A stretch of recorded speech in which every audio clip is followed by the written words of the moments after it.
பேச வேணாமா? நாங்க போய் நீங்க பேசிட்டு வாங்க பொறுமையா. கல்வி கல்வி அப்படிங்கிறது வெறும் தகவல்களை மட்டும் திரட்டுறதுக்கு அல்ல.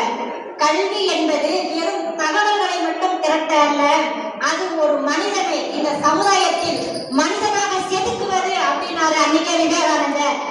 உண்மைதான். இவங்க எல்லாம் முன்னாடி பேசுறாங்க, பூர்ணிமா அவங்க கிணத்து தவளையா இருப்பாங்க நினைக்கிறேன். ஆமா, அவங்களுக்கு எங்க நேரம் இருக்குது? எப்ப பார்த்தாலும் செல்போனு, கீழே பார்த்துட்டு போறது வர்றது, இப்படியே இருக்கு. எங்க நேரம் இருக்கு? People management. நிஜமா சொல்றேங்க, இந்த காலத்துல படிப்பு இருக்கிறது முக்கியம் இல்ல, பீப்புள் மேனேஜ்மெண்ட் தான் முக்கியம் நான் சொல்லுவேன். ஒரு மனிதன் கூட எப்படி நம்ம பழகணும், எப்படி பேசணும், எந்த இடத்துல எப்படி இருக்கணும்னு சொல்லி தெரிஞ்சுக்கிட்டாலே போதும்.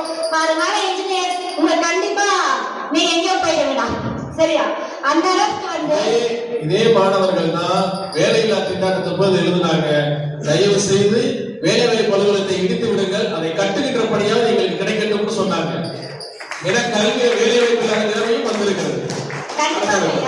இப்போ வேலை அவங்க படிச்சுதான் வேலை கிடைச்சிருமா? உடனே நீங்க சொல்லுங்க, படிச்சுட்டா வேலை கிடைச்சிருமா? இன்னைக்கு இத்தனை பேர் இருக்கிறாங்க, அத்தனை பேர் வேலைக்கு போகணும்னா அவங்களுக்கு தேவையானது முழுக்க முழுக்க ஒழுக்கம் அப்படிங்கிற பண்புகள் தான் நான் சொல்லுவேன். நடுவர்களே, வானுயர பறக்கும் பட்டம் கூட, வானுயர பறக்கும் பட்டம் கூட நம்ம ஒரு கையில பிடிச்சிட்டு இருந்தாதான் அது கரெக்டான திசையில பறக்கும், இல்லைன்னா அது எங்கேயோ போய் சேர்ந்துடும். அந்த மாதிரிதான் இன்னைக்கு மாணவர்கள் என்னதான் கல்வி கற்றாலும் அவங்களுக்கு ஒழுக்கம் அப்படிங்கிற ஒரு விஷயம் இல்லைன்னா அவங்களால எதையும் அச்சீவ் பண்ண முடியாதுன்னு நான் சொல்றேன் நடுவர்களே.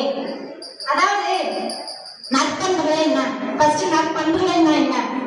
நற்பண்புகள்னா பொறுமை, அமைதி, சமுதாயத்தில் ஒன்றி போதல், எளிமை, நேர்மை, உண்மை, இதெல்லாம் தான் நற்பண்புகள். இந்த பேரெல்லாம் எங்கேயோ கேள்விப்பட்ட மாதிரி இருக்கு, பேக் பெஞ்சர்ஸ்க்கு அப்படிதானே? அந்த அளவுக்கு இன்னைக்கு இந்த வார்த்தையெல்லாம் மறந்தே போயிடுச்சு. இன்னைக்கு மக்கள் மனதில் எங்க போனா படிக்கிறோமா, வீட்டுக்கு போறோமா, தூங்குறோமா, திரும்பி படிக்கிறோமா, வீட்டுக்கு போறோமா, தூங்குறோமா அப்படின்னு இருந்துச்சு. பட் நம்ம சொசைட்டி நமக்கு சொல்லி தர்றது, நம்ம ஒழுக்கம் இல்லாத ஒரு நற்பண்புகள் இல்லாத ஒரு மாணவனை எந்த இடத்துலயும் மரியாதையை நடத்தவே முடியாதுங்க. அதுதான் நான் சொல்றேன். 2017 இருந்து 2023 ஆண்டு வரைக்கும் நம்ம தமிழ்நாட்டுல 23 பேர் நீட் தேர்வால தோல்வி அடைஞ்சு இறந்திருக்காங்க. 23 பேர். அத்தனை பேருக்கு படிப்பு இல்லைன்னு சொல்றீங்களா, இல்ல அறிவு இல்லைன்னு சொல்றீங்களா? அப்படி கிடையவே கிடையாதுங்களே. அத்தனை பேருக்கும் மன உறுதி என்ற நற்பண்பை இல்லை நடுவர்களே. அதனால மட்டும்தான் இன்னைக்கு அத்தனை பேர் இறந்தாங்க. அந்த மன உறுதி என்ற நற்பண்பை இருந்திருந்தா இன்னைக்கு இத்தனை பேர் இறக்க வேண்டிய நிலைமையே கிடையாது. ஆனா நாங்க 10 அறிவு வச்சிருப்போம். எனவே நாங்க 10 அறிவு வச்சிருப்போம். நாங்க அந்த கேட்க, ஆனா நாங்க மன உறுதியோடு இருக்கோம் பாத்தீங்களா? அதனால